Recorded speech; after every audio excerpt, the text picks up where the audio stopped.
Greetings and welcome to Phantom's Edge. This will be chapter 24 of this reading.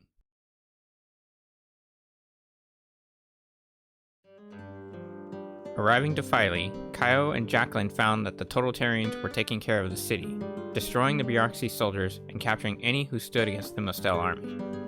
However, there were still well-trained and highly skilled warriors within the bureau that needed to be dealt with.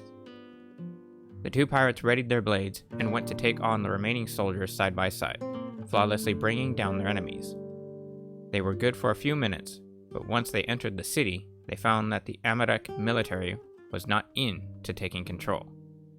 Instead, they were murdering all that lived in Filey. Jacqueline turned to one of the Mostels and yelled, "What the hell are you guys doing? This isn't what we agreed on."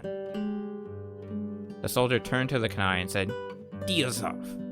We rule Filey now. All are inferior to the Mostels and the totalitarian military of Amarek. Which means..." The Mostel raised his rifle to the woman and continued, "You standing against us is a threat we will exterminate. That is what mein Führer would want." Just as the Mostel pulled the trigger, Kyle jolted around and deflected the bullet, then quickly slit the soldier's throat. With that, the other Mostels in the totalitarian military went to try and take out the Kanais. The pirates retreated back to the shore they came from, taking out only those standing in their way. However, when they found all the vessels at sea destroyed, they ran back into the city. They tried to head for a docking bay, but everywhere they turned, there would just be more totalitarian Mostels. At one point, the two Kanais got trapped on a road that had hundreds of soldiers blocking all accessible paths. Kyo and Jacqueline moved back to back, waiting for the Mostels to near for an attack. When one brave warrior motioned for a strike, the battle began for the pirates. Jacqueline swiftly killed any who neared from either the south or east sides, while Kyo brutally removed those coming from the north and west sides. This wasn't the plan. The AO Union was to only destroy the bureaucracy, not kill the citizens of Filey. Along with that, with Führer Eiheklen's ignorance, the Mostels were trained to just take over whatever crossed their path. Therefore, even with a pact, Amarek was going to wipe away all that was inferior to itself. It was obvious that the pirates weren't going to make it out of this easily, so they had to make it off the island. If they didn't, it was over for them. With some of the Mostels backing off, in fear of the two pirates' skills, Jacqueline quickly figured how to escape this horrid place of a war zone. She glanced back to realize that the road they were on led up to the bureaucracy headquarters. It had a docking bay, blocked off from others, that she and Kyo could use to leave Filey. Jacqueline killed another Mostel soldier, then asked, "Kyo, you see what I see?"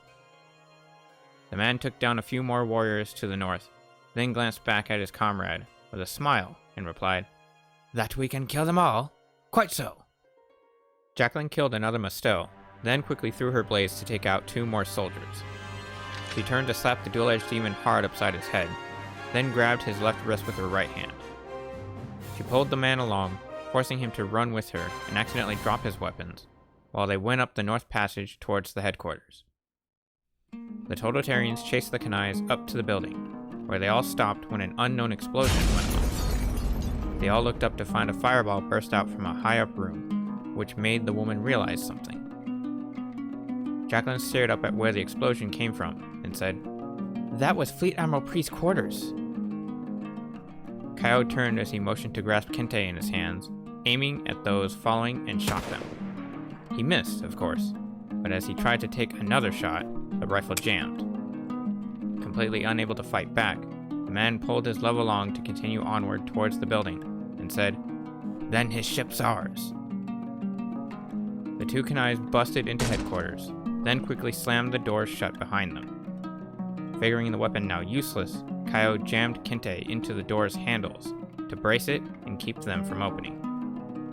They locked out the Mostels, but it was only to halt them for a moment. The totalitarians were going to eventually break through, but it bought the couple time to get to the docks. Kyo and Jacqueline got to the other side of the massive building, yet found more trouble than they bargained for. There were no other boats to take, the rest taken from other members of the bureaucracy retreating from the island. However, one ship recognized the pirates and went to turn around to fire its portside cannons along the shore. The Kanais found themselves trapped again, but Kaio made a swift decision and knew he had one last backup plan to get him and Jacqueline out of Philae. The lovers turned to head for a familiar place that none could follow to. It was where Kaio had asked for a ship of his to be placed and set to wait until signaled to leave, anchored near a dangerous area along the sea. Pirates avoided the barrage of cannonballs from the ship that followed them near the shoreline, while the two were still being chased by the totalitarian army. Kaio and Jacqueline took their secret passage, getting far ahead of the Mustels, where Kaio pulled out a jewelry box and broke open the lid before tossing it back. Forgetting the Kanai's plan, the Mustels continued on and were just about to pass the box up, but the song ended and triggered the ignition sequence. The item exploded and killed over half of those following, while fearfully halting the others from going any further. One soldier, though, was uncaring to the situation and continued his way to find the Kanais. He didn't figure the path they took and found himself on a cliff overlooking the main area of the city. He glanced around to try and see if the two had retreated into town and were going to hide, but found they had taken another route. With a dark and clear sky above, the two lovers ran through the night. They ran as far as they could, but could run no more once reaching the Phantom's Edge, the place where it all began. They stopped and Kaio found his ship was still waiting for him and Jacqueline. That brought relief as the two Kanais smiled and glanced upon the beautifully shining sky, holding one another's hand gracefully. They turned and smiled, gazing peacefully into each other's eyes. Then, as they motioned for a sensual kiss, feeling it was all over, one's life was taken from the other. A rifle shot was heard, and Kaio felt a bullet pierce his torso. The shot came from the final soldier willing to follow, but was only able to be at a distance from having lost the trail of the two Kanais. Jacqueline saw the surprise in her lover's eyes and was unsettled as she asked, "Kaio? Kaio, what's wrong?" The woman figured the sound was an execution on a citizen below and towards the docks near the city. Unfortunately, it was too late when she noticed the man twist and fall over the edge. Jacqueline tried to catch him, but her grip slipped. She painfully watched the pirate fall as she called out, "Kaio!" Unable to hold on, Kaio plummeted to his death into the unforgiving sea he once worshipped as his own. His hand stretched out for his love as she cried out, finding they could never be together. No longer of this world, the dual-edged demon's vision faded to black as his life was stripped from the only thing he ever truly cared for. Jacqueline saw her love strike the ocean's surface, then turned to where the shot came from. However, the moment she caught a glimpse of a Mustel rifleman, another shot was given, and she too was gone.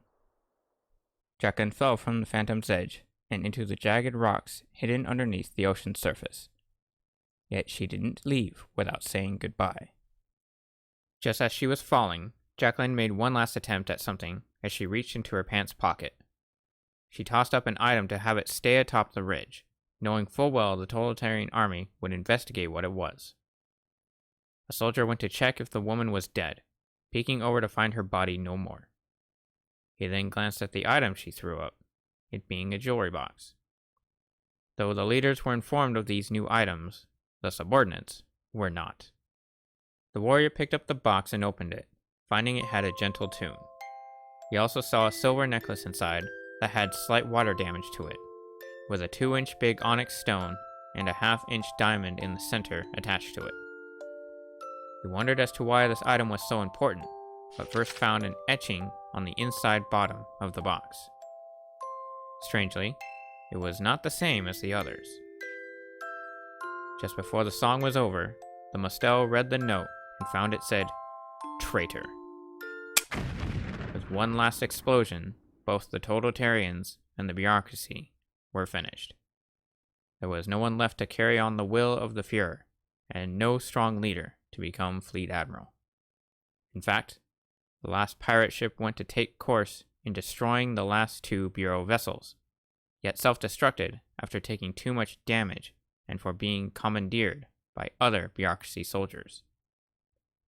Not even Mongoma's empire could continue, having lost their powerful and fearless leader, and as it would seem, even the pirates were no more.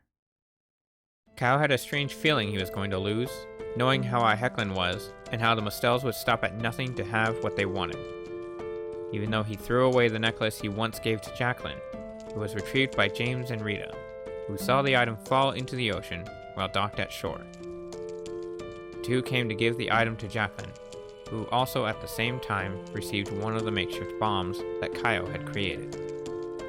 She didn't think it was necessary to keep the item, knowing it was a heartbreaking moment when she herself threw it away.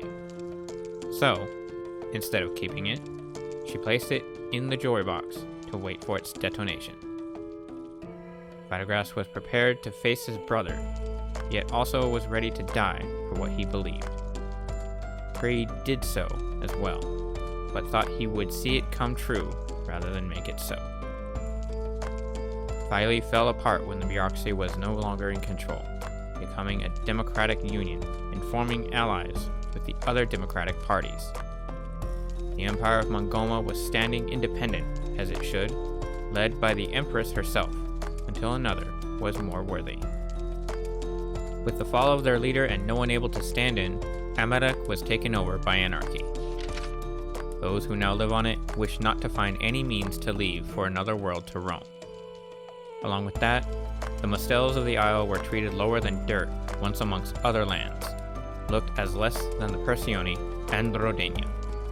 Amadak was lost to the world with years to come.